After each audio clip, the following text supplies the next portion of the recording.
Welcome friends. मेरा आज का मौजू ब्लड प्रेशर और दमा यानी ऐसे मरीज़ जिनमें एट ए टाइम ये दोनों बीमारियां मौजूद हों। नाज़रीन, अव्वल तो इनमें से कोई एक बीमारी भी हो, चाहे वो ब्लड प्रेशर हो चाहे दमा हो, अपने तौर पे दोनों की अज़ियत कम नहीं होती। लेकिन कभी कभार ऐसे होता है कि ये इन दोनों का एक deadly combination in a single person आ जाता है।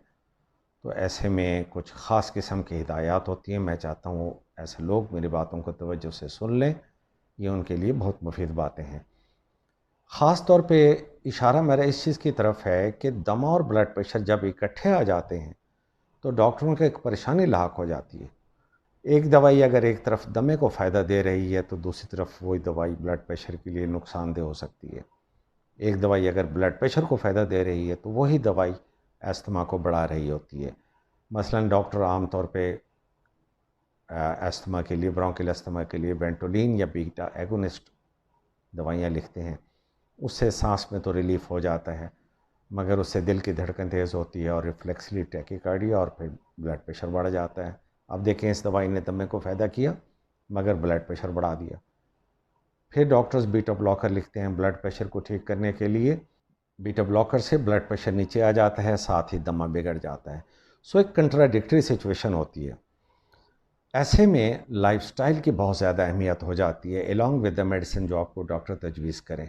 ऐसे तमाम लोगों को जिनके ब्लड प्रेशर और अस्थमा साथ साथ है, मैं कहूँगा कि अपने लाइफस्टाइल में चेंजेस लाएं। अगर उनका वज़न ज़्यादा है तो वज़न कम करें। खाली इसी एक स्टेप के अंदर दोनों बीमारियों में काफ़ी रिलीफ मिल जाता है। फिर कोशिश ये की जाए कि ऐसी दवाइयों का इंतखाब किया जाए जो एट ए टाइम दोनों बीमारियों के लिए मुफीद हों। मसलन ब्लड प्रेशर के लिए आप बीटा ब्लॉकर की बजाय कैल्शियम चैनल ब्लॉकर्स ले सकते हैं, जिसमें एम्लोडिपिन या आपकी जो नॉर्वेसिक वगैरह आती हैं।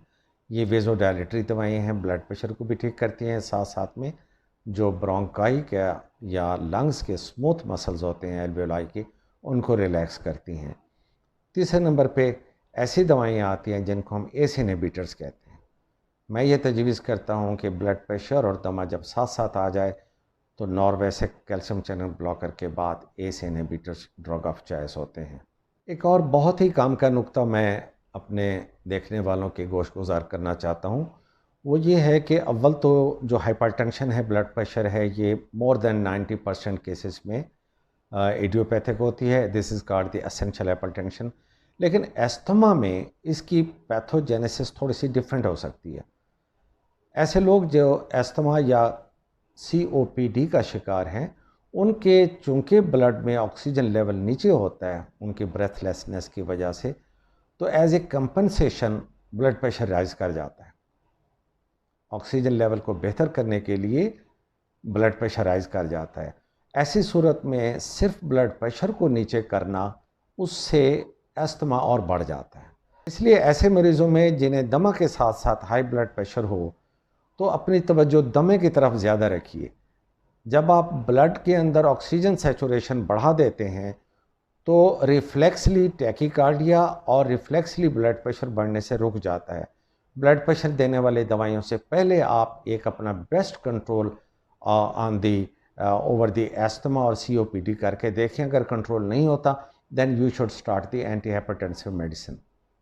मज़ीद ये कि ऐसे मरीज़ों में दमा के लिए जो ड्रग ऑफ चॉइस है वो इनहेल्ड कार्टिकोस्टेरॉइड ज़्यादा अच्छे हो सकते हैं, इनहेल्ड बीटा एगोनिस्ट अच्छे हो सकते हैं खाने वाली दवाइयों की निस्बत। और नाज़रीन, यहाँ मैं गार्लिक यानी लहसुन का ज़िक्र ज़रूर करना चाहता हूँ, जो कि एक प्रूवन नेचुरल एस इनहिबिटर है। यानी अगर आप ऐसे लोग जिनका ब्लड प्रेशर ज़्यादा और अस्थमा है, तो अगर 2 फाँकें गार्लिक की रोज़ाना इस्तेमाल करें तो उन्हें एस इनहिबिटर दवाई से शायद जान छूट जाए। विटामिन ई, बल्कि बेहतर है कि टोकोट्राइनोल इस्तेमाल करें। उसका बड़ा एस्टेब्लिश्ड रोल है in maintenance and health of the inner lining of the blood vessels and alveoli. 400 milligram vitamin E अपनी खुराक में डेली रखें। हल्के फुल्के वॉक को अपना मामूल बनाएं। मैं अगेन कहूँगा कि weight reduction is the main stay and should be taken very seriously.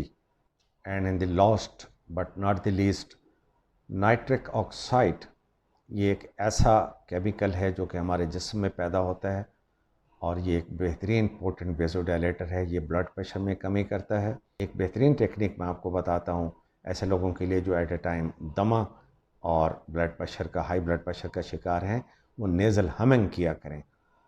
आपको पता होगा कि नाइट्रिक ऑक्साइड हमारे साइनसेस के अंदर बनता है और जब हम नाक से सांस लेते हैं तो ये नाइट्रिक ऑक्साइड मैक्सिमम बनता है और खून में जाके वेज़ोडाइलेशन करता है, ब्लड प्रेशर को कम करता है, oxygen saturation of the different organs बहुत अच्छी हो जाती है।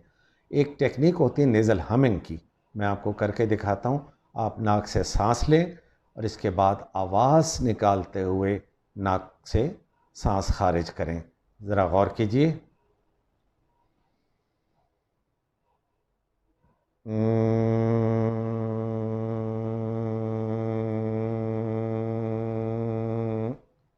ये देखें, मैंने नाक से सांस लिया, इसके बाद मैंने ये सांस निकाला है।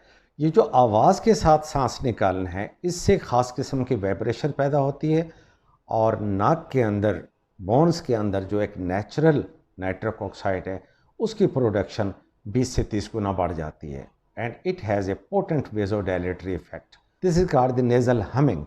एक बेस्ट टेक्निक है and it is strongly advocated and advised by me. अपना ख्याल रखिए। I am doctor Shahzad Hashmi.